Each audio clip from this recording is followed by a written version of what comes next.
সিলেটের বিশ্বনাথ উপজেলার ধর্মদা তাতিকোনা মোহাম্মদপুর ও সাধুগ্রামের যুক্তরাজ্য প্রবাসী বাংলাদেশিদের উদ্যোগে গঠিত ডিটিএমএস ওয়েলফেয়ার ট্রাস্ট ইউকের উদ্যোগে ৮০ লাখ টাকা ব্যয়ে একটি ঈদগাহ নির্মাণকে কেন্দ্র করে শুকরানা মাহফিল ও সম্মাননা অনুষ্ঠান অনুষ্ঠিত হয়েছে। চ্যানেল এসের যুক্তরাজ্য প্রতিনিধি এহসানুল ইসলাম চৌধুরী শামীম জানান, স্থানীয় সময় রোববার বিকেলে পূর্ব লন্ডনের ওয়েস্টহাম এলাকার ইমপ্রেশন ভেন্যুতে আয়োজিত এই অনুষ্ঠানে যুক্তরাজ্য জুড়ে প্রবাসী বাংলাদেশিদের অংশগ্রহণে এক মিলন মেলায় পরিণত হয়।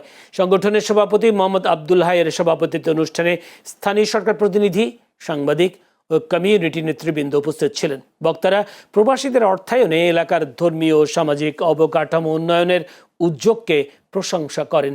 অনুষ্ঠানে জানানো হয়, প্রবাসীদের অর্থায়নে ইতিমধ্যে আরাফাত ঈদগাহ, মসজিদ ও শিক্ষা প্রতিষ্ঠান সহ একাধিক উন্নয়ন প্রকল্প বাস্তবায়িত হয়েছে। এই উপলক্ষে একটি ডকুমেন্টারি প্রদর্শন করা হয়, যেখানে এসব উদ্যোগের অগ্রগতি তুলে ধরা হয়।